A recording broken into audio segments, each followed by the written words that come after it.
વડોદરાના વાઘોડિયામાં કોન્ટ્રાક્ટ કિલિંગની ઘટના બની છે. એક વેપારી પર ફાયરિંગ થયું. 7 સમંદર પારથી આ કોન્ટ્રાક્ટ કિલિંગની ઘટનાને અંજામ આપવામાં આવ્યો છે. કેવી રીતે પોલીસે ગુનાનો ભેદ ઉકેલ્યો, જુઓ રિપોર્ટ.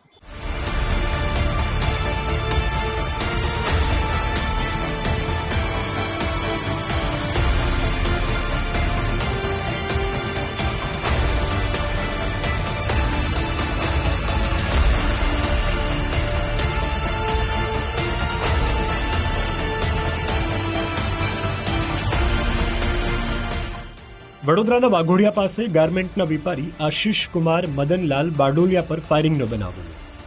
26 જૂને રાત્રે કારમાંથી પસાર થઈ રહેલા આશીષ બારડોલિયાને બાઇક પર આવેલા 2 ઈસમોએ આંતરી અને ગોળી મારી. આ ગોળી ખભાના ભાગેથી પાંસળીએ જતા 3 દિવસ બાદ ઓપરેશન કરવામાં આવ્યું. સંસ્કાર નગરીમાં ફાયરિંગના બનાવની જાણ થતાં જ વડોદરા પોલીસ, ક્રાઇમ બ્રાન્ચ અને સ્પેશિયલ ઓપરેશન ગ્રુપના જવાનોની ટીમ ત્વરિત ઘટના સ્થળે પહોંચી. વડોદરા રેન્જ આઈજી અને એસપીની આગેવાની હેઠળ 10થી વધુ ટીમે આરોપીઓને ઝડપવાની દિશામાં તપાસનો ધમધમાટ તેજ કરી. વડોદરા પોલીસને મળેલા પ્રારંભિક સીસીટીવીમાં આરોપીઓના ચહેરા દેખાતા ન હતા. જે બાદ શહેરમાં લાગેલા 2000થી વધારે સીસીટીવી ફૂટેજ વડોદરા પોલીસે ચકાસીને આરોપીઓની મૂવમેન્ટને ટ્રેક કરી આ ગુનામાં વપરાયેલી બાઇકના નંબર પ્લેટને ટ્રેસ કર્યા. લાંબી તપાસના અંતે છત્તીસગઢના ભિલાઈથી 2 આરોપીઓની ધરપકડ કરવામાં આવી, જેમાં ફાયરિંગ કરનાર શૂટર ગુરુજીત સિંહ ઉર્ફે ગુરમીત બંટીની સાથે બાઇક ચલાવનાર વિક્રમ પ્રતાપ સિંહની ધરપકડ કરવામાં આવી. વડોદરા પોલીસની પૂછપરછમાં આરોપીઓએ કબૂલ્યું કે સોપારી 7 સમુંદર પાર ફિઝી દેશમાંથી મળી. ભોગ બનનાર આશીષ બારડોલિયાને ત્યાં નોકરી દરમિયાન ફિઝીની સ્ટીલ કંપનીના માલિક જય દલાલ સાથે તકરાર થઈ. આશીષે મોટી રકમની ગેરરીતિઓ આચરી હતી, એટલે જય દલાલે આશીષને મારવાની સોપારી તેના મિત્ર વિક્રમને જ આપી. તો વિક્રમે વતન ભિલાઈ આવી અને કે કુખ્યાત ગુનેગાર ગુરજીત સિંહને ફાયરિંગ કરવા માટે 50,000 રૂપિયા ચૂકવ્યા હતા. વડોદરા પોલીસની પૂછપરછમાં જય દલાલે સોશિયલ મીડિયા પર આશીષને વારંવાર ધમકીઓ આપી હોવાનું સામે આવ્યું. ફાયરિંગ પહેલા આરોપીએ બાઇક અને ટ્રેનમાં વડોદરા આવી 7થી 8 વખત રેકી કરી હતી. બીજી વખત જ્યારે રેકી કરવા આવ્યા ત્યારે એને ઝારખંડથી બાઇક ચોરી કરી હતી. જે બાઇકના નંબર મેં આપને આપ્યા અત્યારે એ ફોર્જડ નંબર છે. એ મુજબની પણ કાર્યવાહી અત્યારે કરવામાં આવશે. એ બાઇક એ લોકોએ ઝારખંડથી ચોરી કરી હતી અને બીજી વખત જ્યારે આવ્યા ત્યારે બાઇક ઉપર બંને જણા 4 દિવસ ટ્રેવલ કરીને બડોદા પહોંચ્યા હતા. અને એ સિવાય જ્યારે એ લોકોએ મૂવમેન્ટ કર્યા છે તો ટ્રેનના માધ્યમથી મૂવમેન્ટ એ લોકોએ કર્યું છે.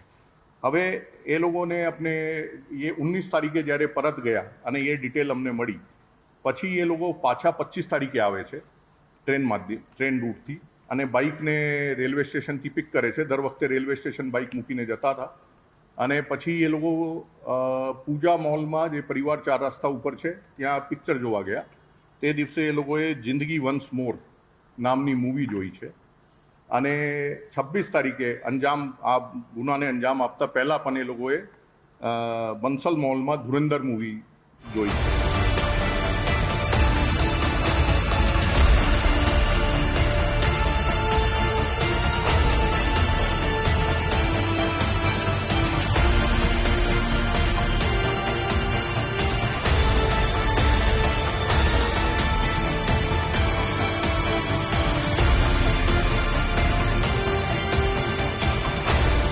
ફાયરિંગનો ભોગ બનનારા આશીષ બારડોલિયા ફિઝીમાં જય દલાલની જ દયાલ સ્ટીલ કંપનીમાં ફાઇનાન્શિયલ મેનેજર તરીકે નોકરી કરતો.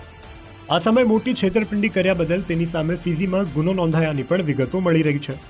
જય દલાલે ફિઝી બેઠા બેઠા વિક્રમસિંહની પત્નીના અકાઉન્ટમાં 2.72 લાખ રૂપિયા ટ્રાન્સફર કર્યા. વડોદરા પોલીસે બંને આરોપીઓએ ફાયરિંગ પહેલા રોકાયા તે હોટલમાંથી અને મોલમાં ફિલ્મ જોવા ગયા તે સ્થળે અગત્યના પુરાવા એકઠા કર્યા છે. આશીષ ગાડીમાં ગોળી વાગતા ઢળી પડતા બંને મૃત્યુ થયાનું માની અને નાસી છૂટ્યા હતા. હા, બંને દુર્ગના રહેવાસી છે અને જ્યારે વિક્રમે આ સુપારી લીધી તો એ 4થા મહિનાની અંદર 20/4ની રોજ ફિજીથી ઇન્ડિયા ટ્રાવેલ કરે છે અને તાત્કાલિક પોતાના એરિયા દુર્ગની અંદર રહેતા કુખ્યાત આરોપી ગુરજીતનો સંપર્ક કરે છે અને ગુરજીતને આ સુપારી ફર્ધર આપવામાં આવે છે. મઈ મહિનાથી લઈને જૂન જ્યાં સુધી આ જૂન 26 જ્યારે આ બનાવ બન્યું છે બંને દ્વારા 7 વખત જો છે વડોદરાની રેકી કરીને આ ગુનાને અંજામ પાડવામાં આવ્યો. જ્યારે આ લોકો ફાયરિંગ કર્યું છે ત્યારે આ લોકોએ જગ્યા નક્કી કરી હતી કે આ જગ્યા ઉપર ફાયરિંગ કરવાનું છે કે જતા જતા હોય? આ લોકોએ આખા સિટીની અંદર જુદી જુદી જગ્યાએ રેકી કરી છે. જો ભોગ બનનાર છે એમના તમામ દૈનિક રૂટીનથી વાકેફ થયા છે અને જ્યારે અમે લોકો એમના સીસીટીવી ફૂટેજ જોયા છે તો ઘણી બધી જગ્યાઓ એ લોકો જોતા દેખાય છે. તો આ પૂર્વ આયોજિત જગ્યા પસંદ કર્યા પછી જ આ ફાયરિંગ કરવામાં આવ્યું. ગુરુજીતસિંહ ઉર્ફે ગુરમીતસિંહ ઉર્ફે બંટી એક રીઢો ગુનેગાર છે, જેની સામે છત્તીસગઢમાં હત્યા અને હત્યાનો પ્રયાસ સહિત 19 ગુના નોંધાયેલા છે. વડોદરા પોલીસે આરોપીઓની પાસેથી એક પિસ્તોલ, 2 મેગઝીન, 10 કારતૂસ જપ્ત કર્યા છે. ગુરજીત અને વિક્રમ ફાયરિંગ બાદ પહેલાથી ઘડેલા પ્લાન પ્રમાણે ટ્રેનમાં બેસીને છત્તીસગઢ ભાગી ગયા. વિક્રમ તો ગુનો આચર્યા બાદ ફિજી ભાગી જવાની ફિરાકમાં હતો. જોકે વડોદરા પોલીસે વિક્રમને પહેલા જ પકડીને ગુનાનો ભેદ ઉકેલ્યો છે. આ ઇન્ટરનેશનલ કોન્ટ્રાક્ટ કિલિંગ નેટવર્કના મુખ્ય સૂત્રધાર જય દલાલને ભારત લાવવા અન્ય એજન્સીઓ સાથે મળી અને પોલીસે તૈયારી હાથ ધરી છે.